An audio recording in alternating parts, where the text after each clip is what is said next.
When the man stopped snoring, his wife immediately woke up from her sleep. She was very worried, so she immediately checked his breathing and heartbeat. When the wife was sure there was no problem, she slapped him across the face. The man woke up and went back to sleep, hearing her husband snoring again. The wife was finally satisfied and fell asleep.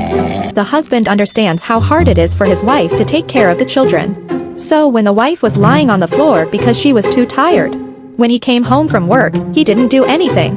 He just lay down quietly with his wife. The wife turned her head to look at her husband. They both smiled happily. A husband can't take away his wife's fatigue, but he can keep her company with love.